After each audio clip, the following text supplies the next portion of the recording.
Hey, this is Star Wars World, session 3 of 3, part 2.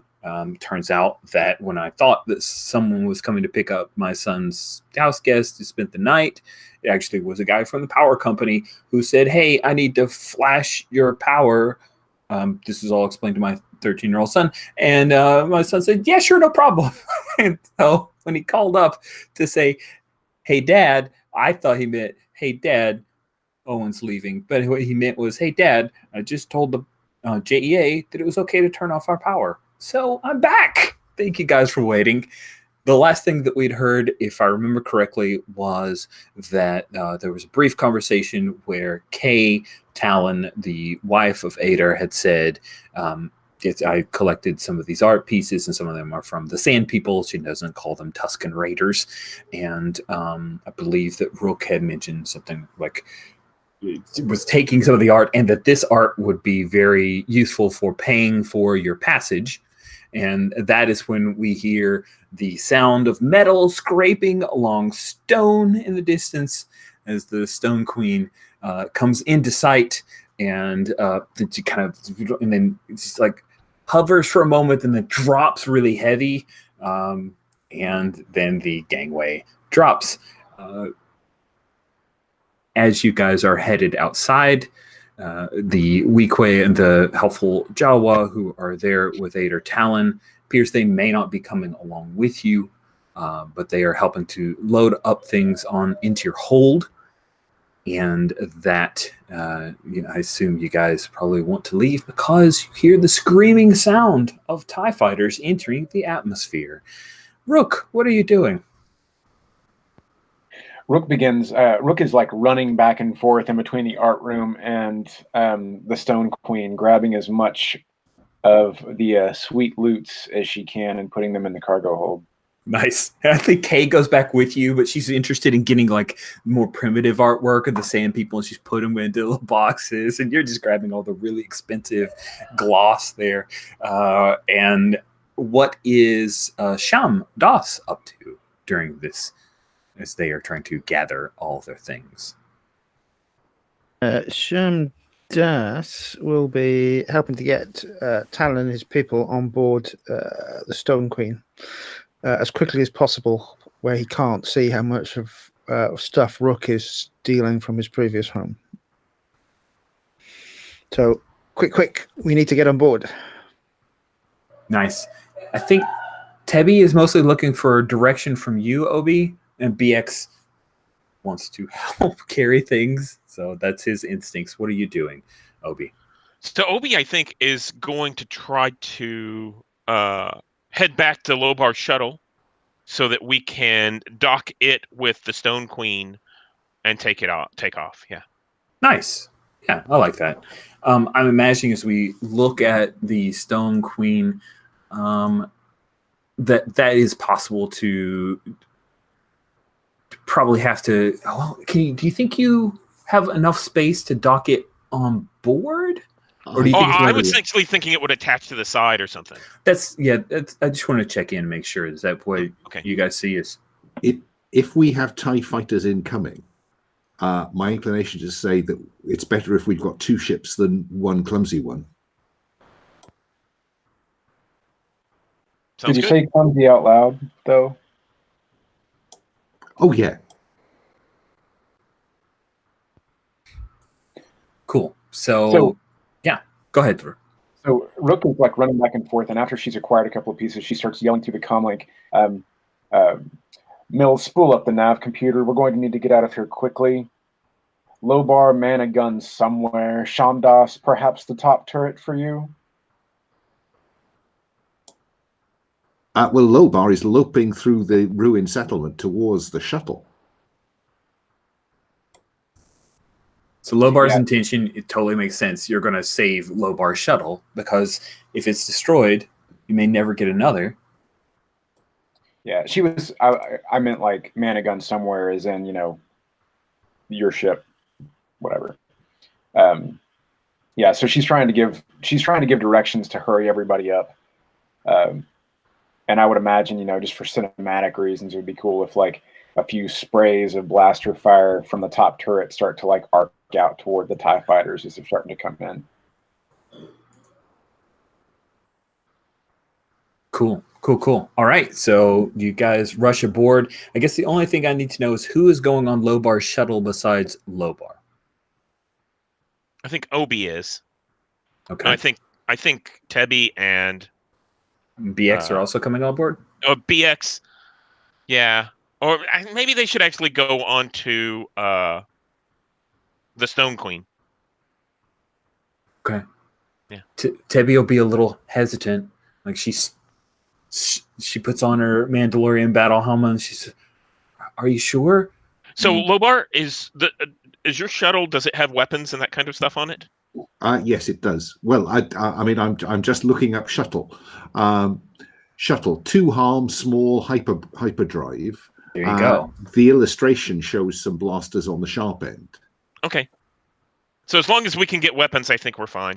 If Tebby wants to come, she can come. Yeah. I did wonder whether you need more people on the Stone Queen to man those various turrets. Yeah. I don't know how that works. True. Yeah, that's probably right.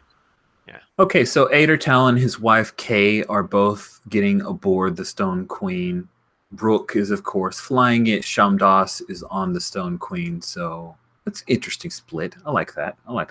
Cool. So let's cut to you guys as you're boarding. All of a sudden, one of the TIE fighters comes and starts laying down fire, blah, blah, blah, blah, and hits part of the Tuscan fortress. Right, and one of the silos kind of topples over, and Tebby gets super nervous and scampers aboard Lobar's shuttle, and it kind of ducks and covers. she's not a merc yet, but she occasionally mercs. So you guys take off, and I imagine the Stone Queen with Lobar's shuttle following, and there is a small wing or a squadron of TIE fighters that you're going to need to deal with. Rook, what are you doing? So Rook takes evasive actions. Namely, in this case, she just begins to go into a climb, but she's juking back and forth, trying to break atmosphere so that she can engage the hyperdrive. Nice. And she's gonna rely on the other crew members that she sort of directed to the turrets, and I'll let you guys pick where everyone is, but to actually fire back at the TIE fighters. All right. Well, when you take advantage of an opening and get out of there, roll with prowess. Which is again not her thing. Actually, hold on. I have a move for this. Yeah. So as long as Lobar's okay with it, we can set up stay behind to provide cover while others get out, which will give them a bonus. I think that's an excellent idea, because with any luck, protecting someone with or without their knowledge will give me an experience point. Yeah, so we should stay back.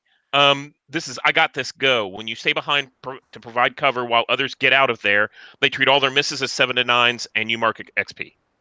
Oh, that's awesome. I love it. So go ahead and roll to get out of there, but that definitely helps you get out of there. That's great. I like it. But it probably means that now we need to get out of there. Yes, once they successfully get out of there, you'll have to. Oh, I better bring up my roll. Well, it's good thing you helped with that, because she rolled a 3. Thank God for get out of there, go. All right, so the good news is you still get an XP for that, because it is a miss. If it weren't for that move, it wouldn't have saved your bacon.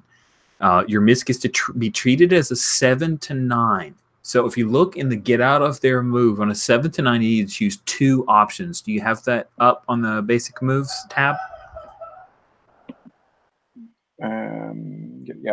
Yes. It's in the first column of the A column around row 18. Yeah.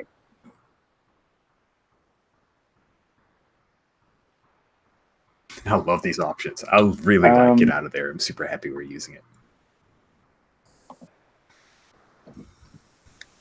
Okay, so I think what's going to happen is, so one of the TIE fighters I think has Rook and the Stone Queen dead to rights. It's like directly on her 6 and firing. the Lobar shuttle, which really needs a cooler name. Lobar shuttle, just as it's starting to fire, blasts it in the side and knocks it askew enough that instead of just obliterating the Stone Queen's engines, those blaster bolts hit that big cargo hold on the side and knock a hole in it, with the result that a lot of the stuff that Rook just jammed aboard her ship actually like sprays out the back across Tatooine. So that would be leave something important behind. Something you hold valuable as destroyed or lost. One of those two. Oh, that's gross. Okay, I'm sorry. That was one. You have to make a second choice. Did I miss it? I'm sorry.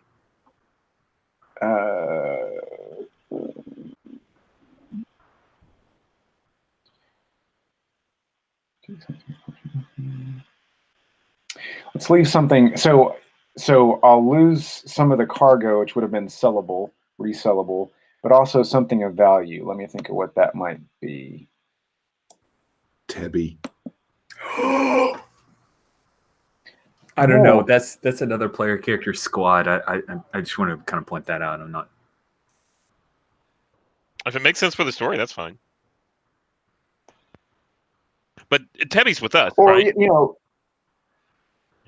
You know what would actually probably make more sense in terms of where everyone in the ship is? Like, I don't know if it's crucial to the story, but maybe Kay is like settling her material, like settling the cargo into the hold, and she's actually lost. I think that makes, like, literally, in terms of the fiction, it might make more sense for her to be messing with her stuff, and then she actually gets killed in the blast. Oh, wow. Okay. So just so I'm clear. Any chance we can catch her? Ooh, that would be insane. I love it. Okay. Yeah. Remember our training? Yeah. Good luck. You're going to roll with prowess. Yeah. Here we go. So we see. What do we see as you're trying to save them?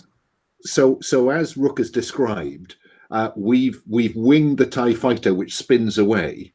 But as its shots rake across the side of the Stone Queen, opening up that cargo hold, loads of stuff starts tumbling out, including a figure. And what I think we would have to do is to wait for her to start to fall and then get underneath her. That's crazy. Okay. That's 7, 8, 9.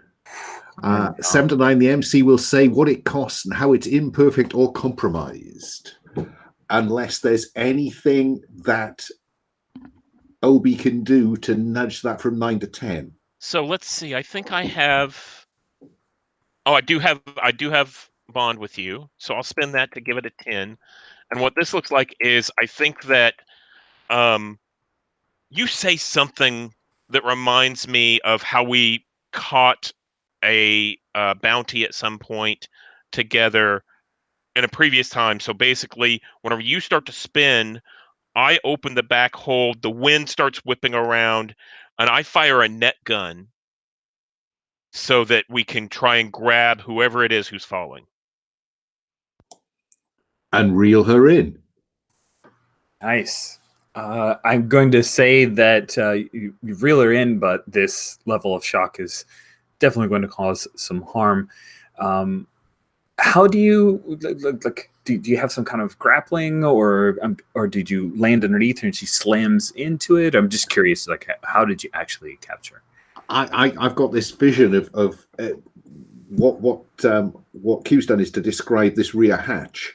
Okay. So I literally start to dive, and then slow down. He fires the net gun up at her to break her fall, and then I flip it round just as she crosses the threshold, and bang, she's in. Nice. We cut into the Stone Queen, and alarms are blaring, right? Because you've got this. You're not space worthy right now with that gaping hole. Shamdas, what are you doing? Because Rook is flying this bucket of bolts. You're in the turret. You saw what happened.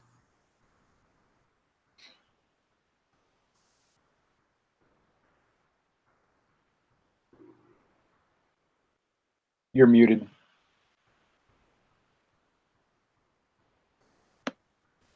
Okay, so all of the cargo that's sort of now open and rattling about.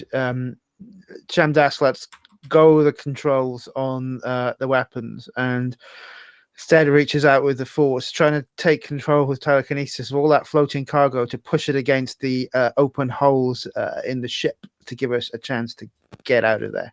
That sounds amazing. I think that you are using the telekinesis thing. So when you hold force points, you can use the force to move and manipulate simple, unattended objects. You can spend a point. So it doesn't look like there's a roll, right? It's just a. There's something more. I don't know if you want to charge me a force point because I'm trying to do it with a lot of items at once. I'm happy to pay that.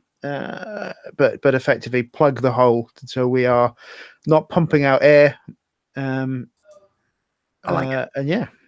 Cool. So yeah, you manipulate all of the objects to kind of plug the hole, close off the cargo, and the red indicator light, Rook, on your console display flips to yellow.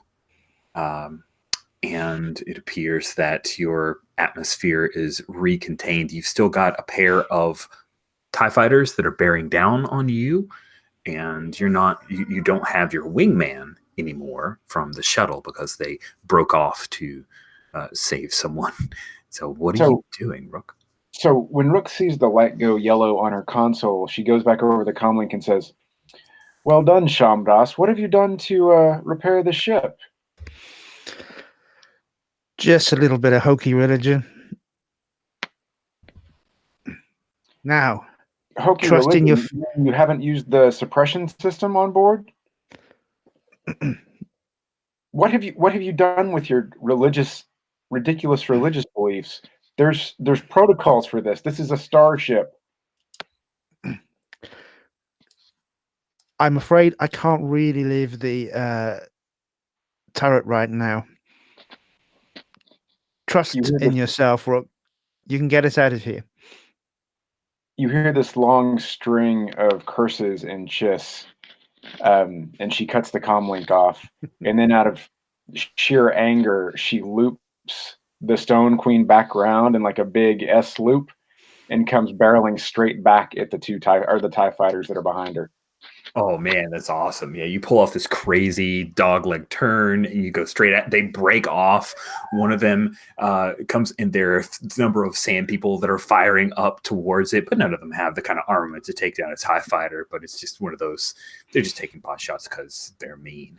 And you buy yourself some time, you're able to break out of the atmosphere and plug in coordinates to head to hyperspace. I imagine Ader Talon's made his way up to the cockpit after he secured Kay, his lovely wife, and he says, "Do you mind if I plug in some coordinates to meet with my old crew?"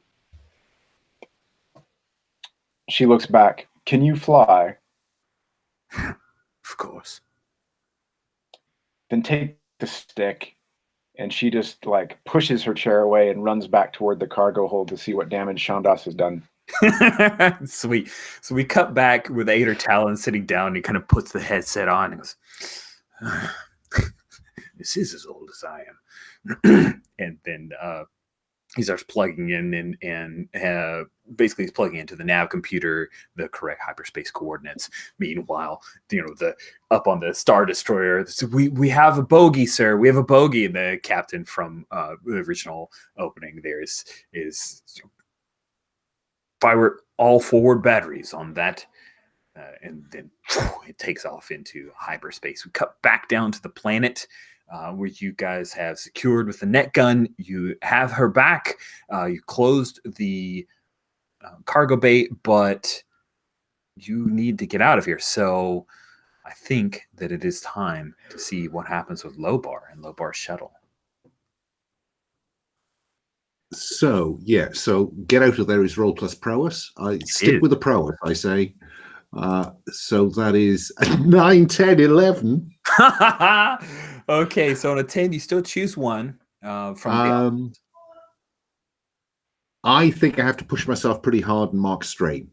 Sounds great. Cool. So it's a fancy flying, or you just find a heading and go for it. What does it look like? I think probably it is the strain is because I end up having to kind of run back to help Obi drag the net in while the ship continues to, and then literally it's throw myself back in the pilot seat, yank back on the stick, and so I think in the movie we probably see the ship disappears behind this high ground where the pass is, and Tusken Raiders approaching the edge and then whoosh straight up in front of them.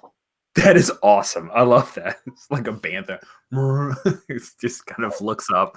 And then you guys punch through out of the atmosphere, and you see the streaks of the Stone Queen as she takes off into hyperspace. And you don't know where they went. What do you do, Lopar? Yeah. Do you see that? I'm sorry. I want to cut to Obi. So, what do you do now that you've got her here in the net and safe? What do you do? I think that I put her. There's probably a flip down chair, and I strap her in for hyperspace, and I tell Leppy and BX, get yourselves in place, and he gets himself in place. I assume that we have a rendezvous point that we'll all go to, expecting the Stone Queen's going to be there too. Hey, right? Can I reach out through one of the connections we've got here? That Obi has a secret that only Shemdash knows about, which was some secret programming, I believe, back in the day. So I'm suggesting that maybe that what Shemdash, because he's a dodgy SOB, activates hyperspace communication and takes control of OB and makes him plug the bits into the hyperdrive computer. So you see this stilted movement from OB as he walks up to the hyperspace computer and starts kind of, bangs into a couple of things and then kind of pushes away, pushes a new coordinates in. What are you doing, stupid droid? And I'll take an experience for telling someone off. Yes, I love it. And you guys, you see there's a searing laser and a number of torpedoes start coming towards your position, but then you avert it because you've gotten your 10 on the get out of the way. Or get out of there. I'm not going to make you roll twice, right? But a couple of the torpedoes are heading towards you as mechanically OB is punching in the coordinates and then punch it, and all of the torpedoes pass to the point where you were, and you are gone.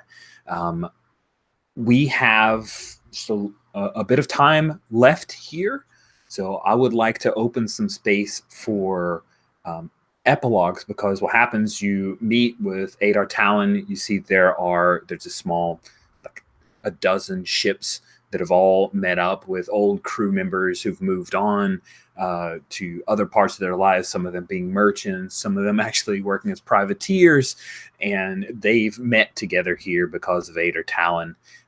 He gives them a quick speech over the Stone Queen's communications. Lobar shuttle shows up not long after, and you guys have a small fleet, but you also have a brilliant military tactician who is more than willing to join the Rebel Alliance. And that will be the point when the mission is over. But I really want to see epilogues for each of you guys, because I'm curious where you imagine your story continues or where it ends off. So with epilogues, this is storytelling time. We'll work away from mechanics, unless just check in. Is there anything in particular mechanics wise that anybody wanted to resolve? Just to say that during that I peaked 5 experience, so I've taken technical savant from the gearhead. Nice. For a reason I hope the epilogue will allow me to justify it. Use. That sounds awesome. Thank you for that heads up. Good. I just didn't want to run roughshod over any plans that you guys had, because I think this is a good kind of stopping point, even though it's a little on the early side, but it gives us lots of breathing space in case you guys want to have a couple of epilogue scenes, whatever you want. We'll just kind of open it up. I'm really curious how you see your story continuing. Open it up to whoever wants to go first. Otherwise, I'll call on some people. But if somebody's itching to go, you are welcome to step in and give us your epilogue. Think of this like a post-credit sequence. It's a thing where you can either jump into the next story or show a capper. The amount of time that passes is really up to you. And if you do engage another player character, you should probably check in before you narrate their reactions or decisions. I need to know where Rook's going for my epilogue. Don't we all? Don't we all?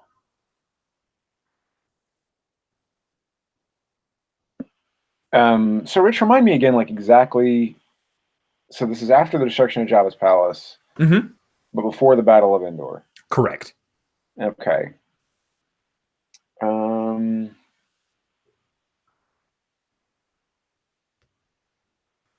the reason the bounty was canceled, Alan, is because basically the person who put it on her head was killed. Is that right?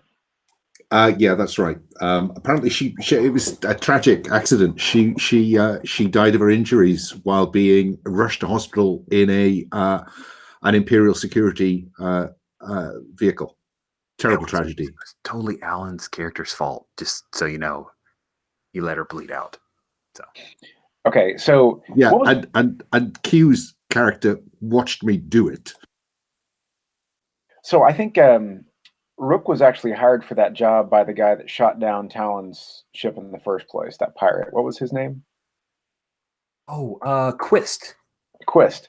Okay, so that's where Rook is going to be going. Rook is going to go find Quist's pirate fleet, wherever that happens to be, because she needs to both make her apologies for not getting a lot of that material and turn over to him any material that she was able to regain. So, the couple of pieces that she actually came away with.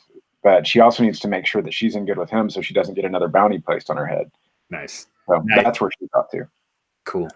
Can I ask, is Rook going to go straight there, or is Rook going to go somewhere to get that damage repaired? She's going to go straight there. It's very much like, what's that scene where, like, at the end of, I think, the first Star Wars, where Han Solo is just like, yeah, I got to go take care of this stuff, before I do anything else. So, all loyalty to the rebellion aside, she's like, yeah, I got to take care of this. Then I think that probably Lobar is going to try to follow her.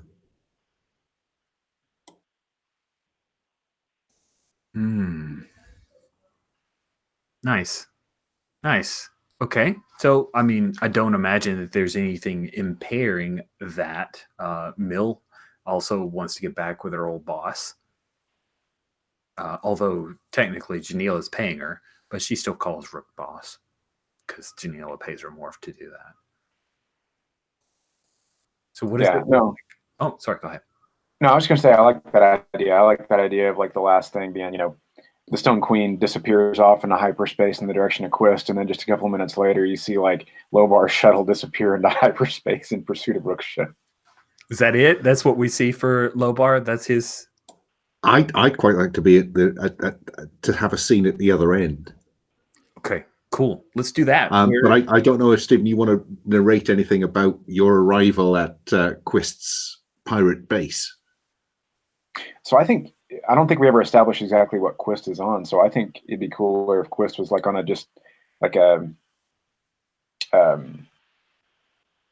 like an Imperial or even a Corellian Corvette or something like that size of ship. Amazing. Yeah. So I think Quist doesn't have like a pirate base. He's got like his own ship, a fairly large ship that's tattooing or that's orbiting some random planet. And yeah, I think it'd be cool. Rook docks the Stone Queen with the Corvette, and we can do a scene like in the hangar bay, if that sounds cool to you. So I think Rook docks the Stone Queen in the hangar bay of the ship. It's very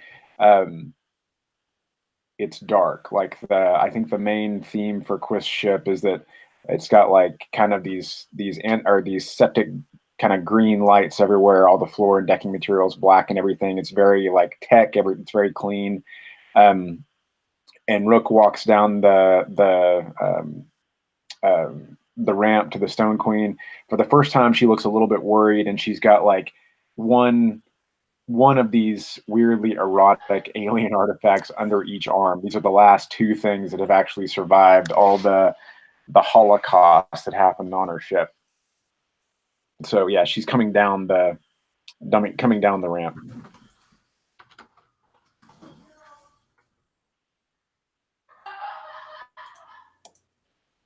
And how does the meeting with Quist go? Because I'm just looking for the right moment. Okay, so Rich, did you ever narrate like what Quist looked like, or do you have any idea? I didn't bring my PDF back up, but it was written in the 80s and the picture form is old white dude, but I'm super happy to have him not be old white dude. So do you imagine him being like an alien species, or do you think he is actually human just because it's easier? What do you prefer? What would be good for Quist? He seems like what's a good race for him? It could be a Duros or a Bothan. Bothan are the kind of shorter cat people. They're really clever. And Duros, of course, are look like the traditional gray alien and are very let's make him, and they're like the spacefarer people, right? Yes, they were one of the first. Yeah. Okay, let's make him a Duro. Awesome. Okay, but yeah, if I could narrate it, I think it's a pretty standard meeting between essentially like a fairly sleazy patron and someone who's not delivered the goods as she was supposed to. So he makes a number of veiled threats, I think, and she attempts to ward them away from her and make excuses as best she possibly can. There was always an undertone of her going out there that she was supposed to sort of be gathering information on Talon to bring back to Quist, because Quist was the guy that shot Talon's ship in the first place. So there was some kind of subtext that she was sort of figuring out if Talon was actually there. And I think that's mainly what Quist is interested in. So he uses the absence of the goods as leverage to sort of get more information out of her because she's in a vulnerable position. And he manages to wrangle out a lot of information about, where did you get these last few artifacts? And she says, well, we were able to find this individual who had been his wife had been accumulating materials out in the desert for no reason. We were able to get a few that way. And I think Quist manages to subtly ask in a couple of ways, where did that guy happen to go? Which is of no interest at all to Rook. So Rook passes all that information along. We met at a pirate point off in this location. There was a small fleet. This was all that survived. I promise not to make this kind of mistake in the future if you continue dealing with me. So she walks out of the meeting rattled, but I don't think she really has any idea that Quist was mostly interested in, that data and not the stuff.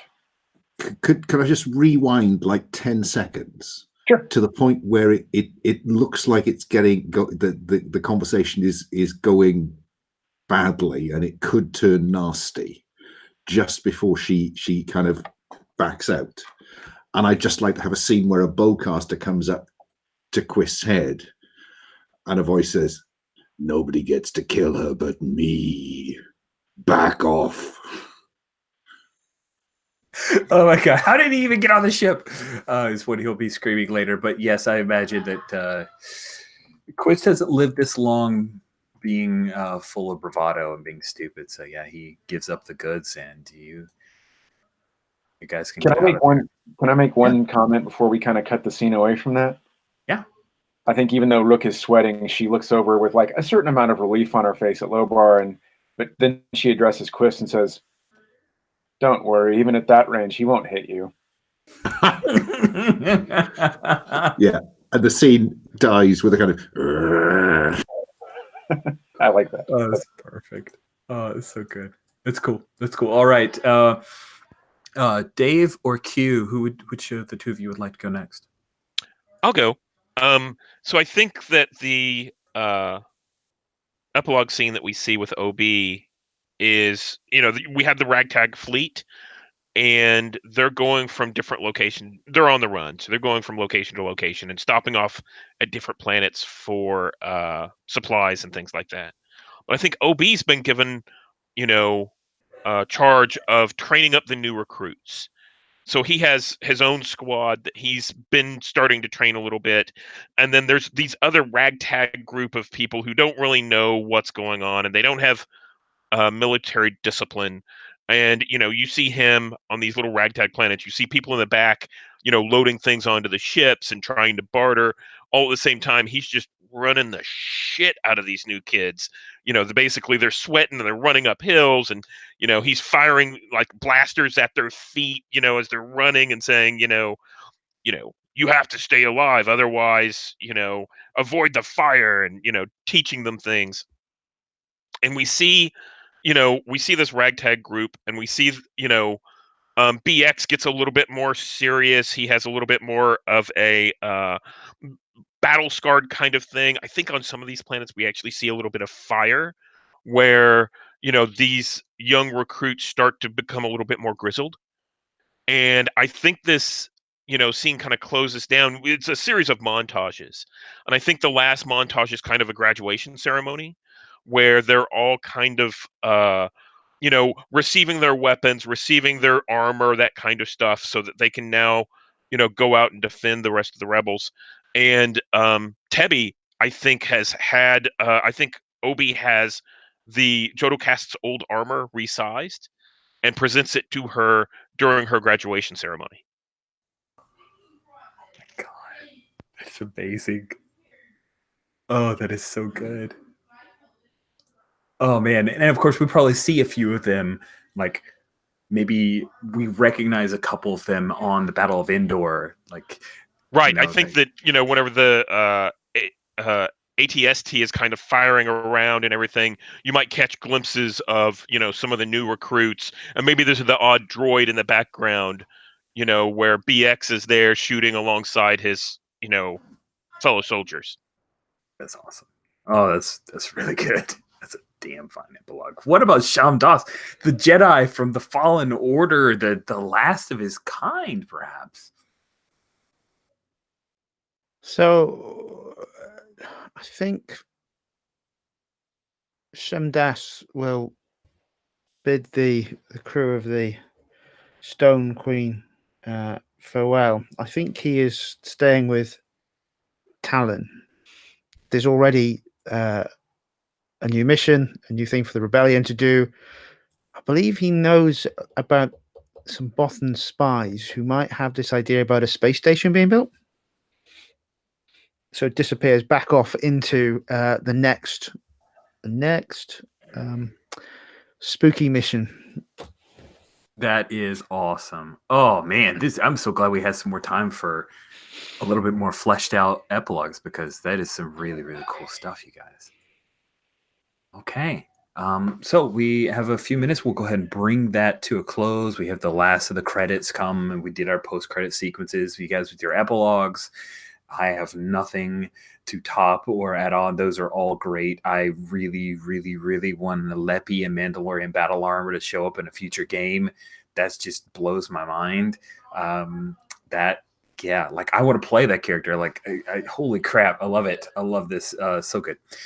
So good. If you guys could love just a quick bit of feedback, do our roses and thorns, and we'll close everything off, and I'll let you guys go for the rest of your afternoon, my friends, or for Q&A, just for the rest of our morning.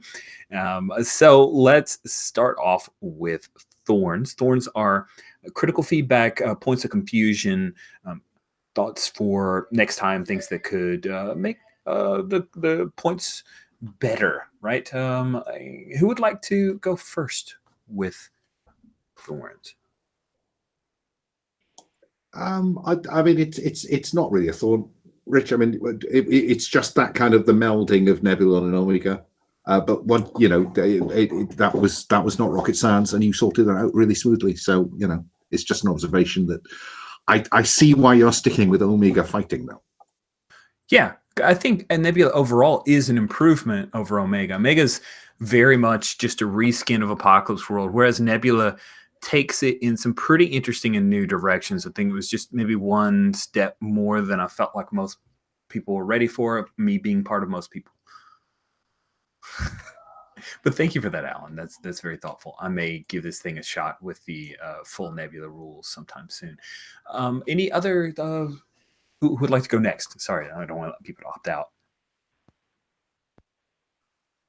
I've got one thing. It wasn't in any way about how you ran the system, but just on the scoundrel, the things that you can do to mark experience.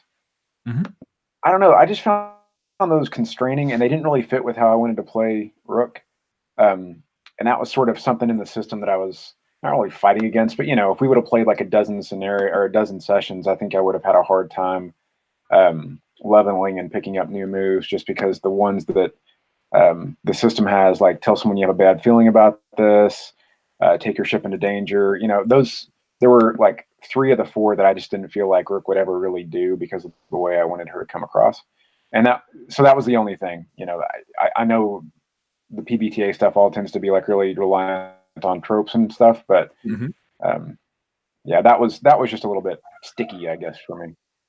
Yeah, and I actually felt guilty in that several of your moves were not like the gigs and all that cool stuff that you'd chosen were good for a more open-ended campaign, but because I had chosen to stick you guys into this module, you weren't best suited for it. And I'm glad that we were able to make space for some of your things. And I'll save that rose.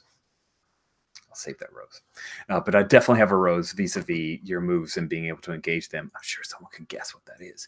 But yeah, I felt like I could have done a better job of making sure Rook was better integrated into the storyline, able to use her moves. And those XP triggers are pretty kind of hard-coded. And I definitely think it's a thing where we could have had a conversation, maybe came up with some different XP triggers for you.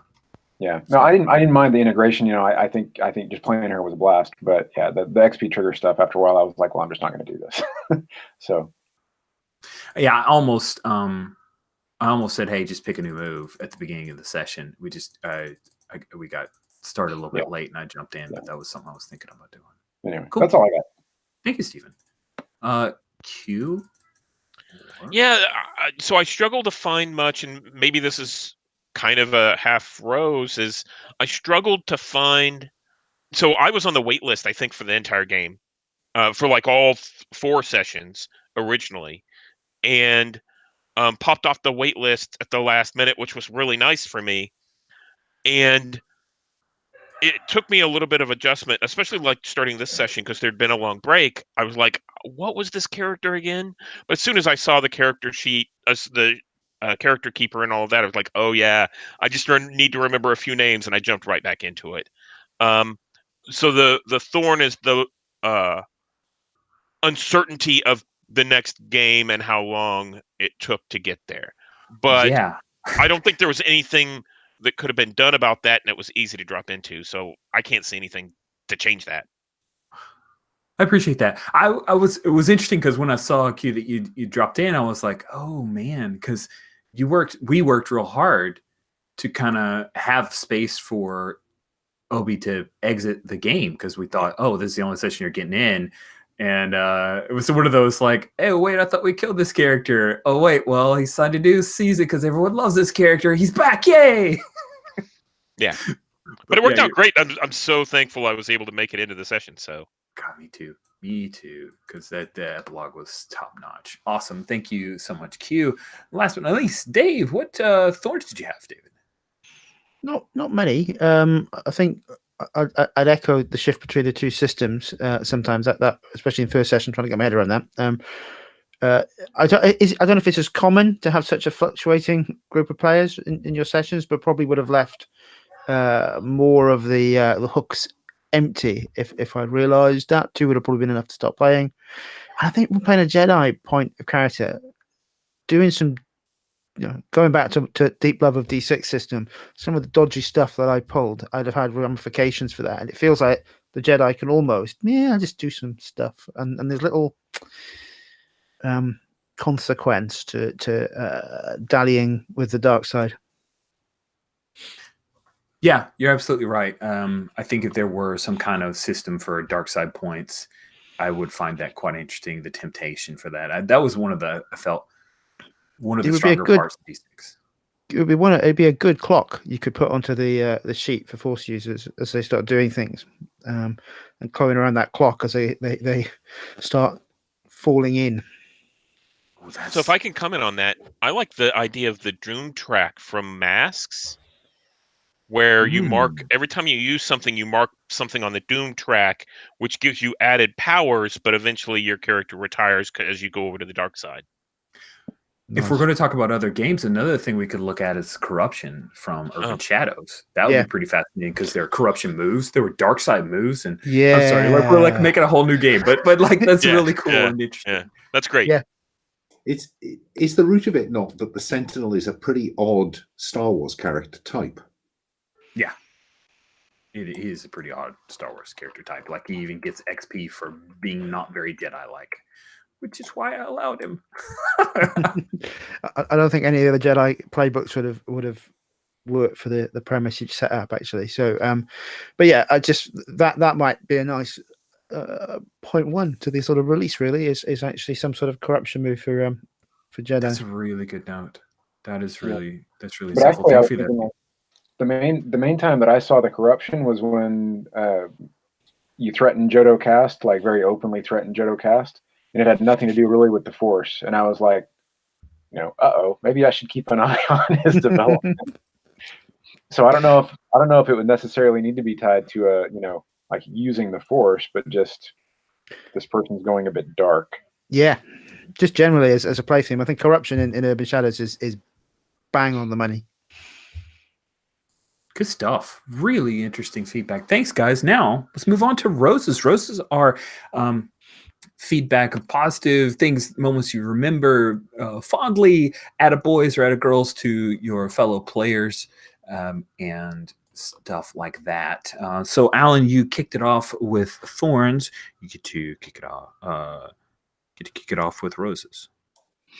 Yeah, no, I mean, I Richard, I love playing in Star Wars with you. It's just so much fun. I always have a good time.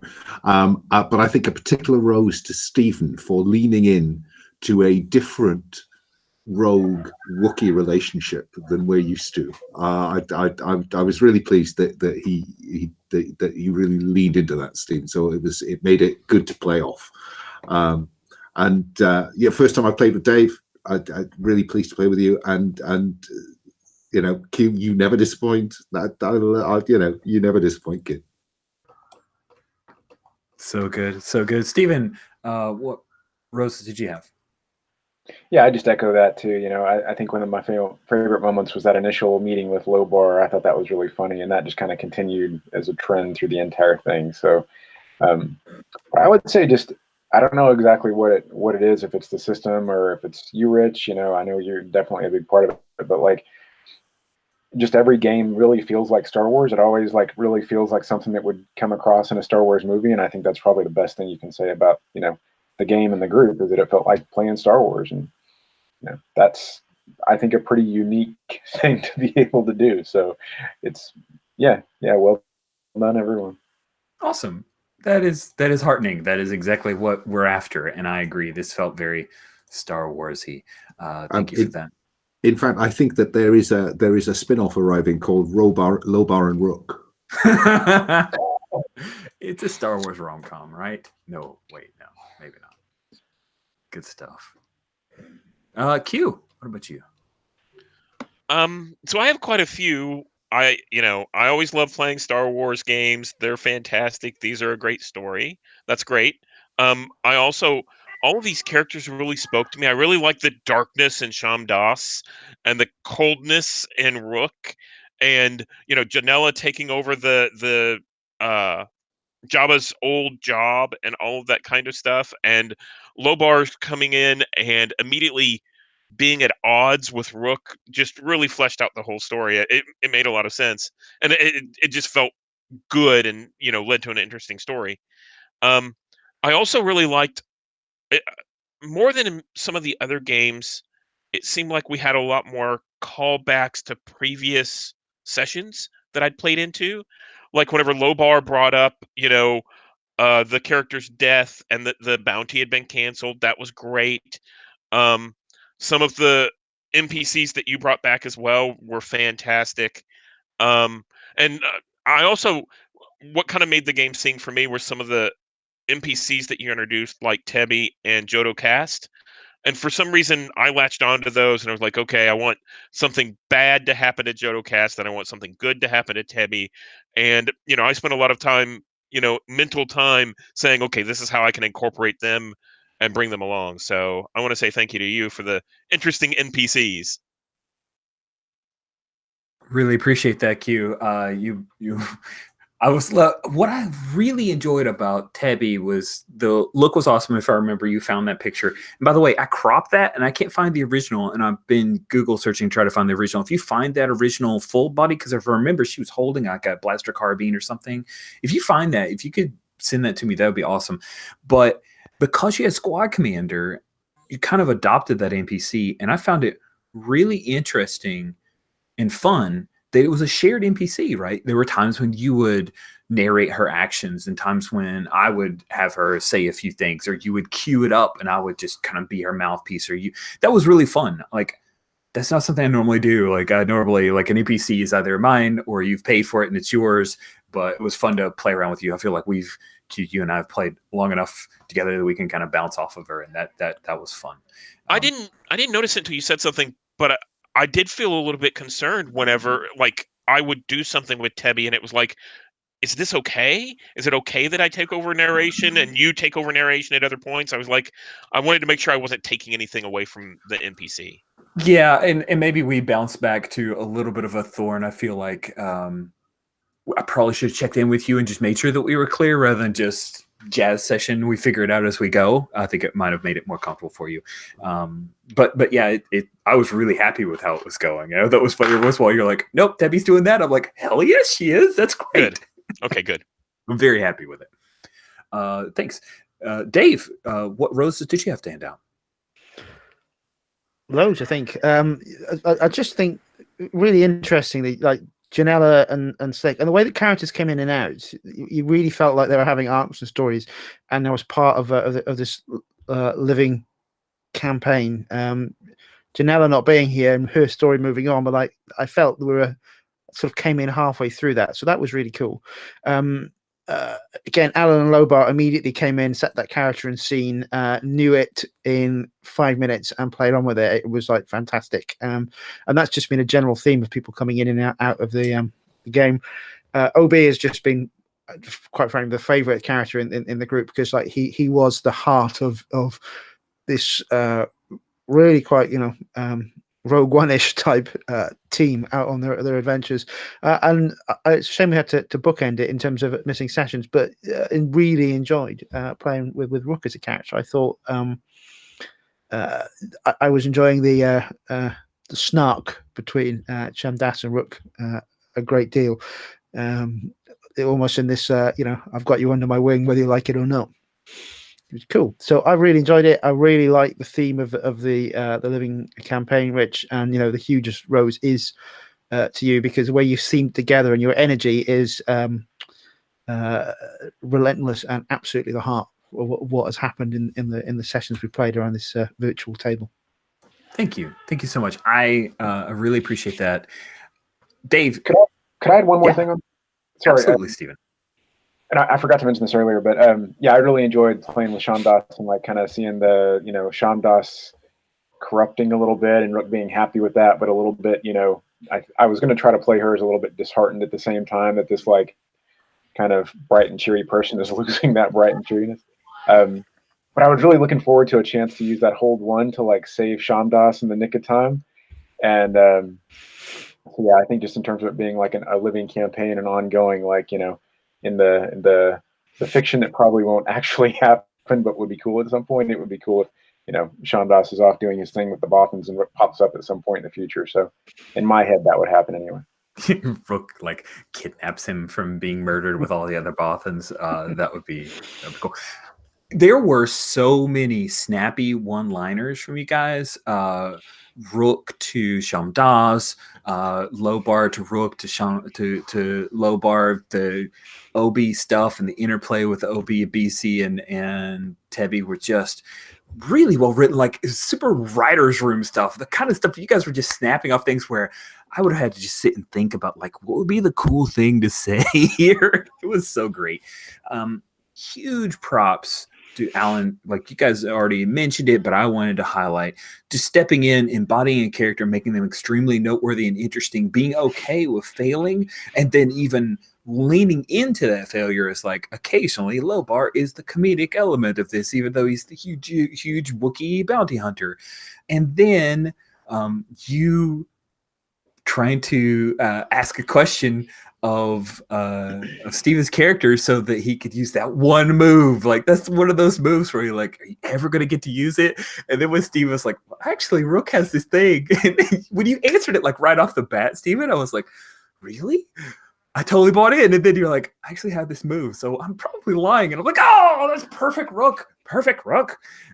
So good. I really like that. Shamdaz going down the dark spiral of the dark side of the Force, or maybe not, was super great. And then the epilogue alone for OB was worth the price of admission for the whole game. Thank you guys so much for giving this a shot, for being understanding with me missing last session 2 weeks, and we jumped back in, and it totally paid off for me. I had a great time finishing off the Star Wars World campaign with you guys, and I hope to see you out here in the galaxy in future sessions, my friends. See you guys later. Thank you so much.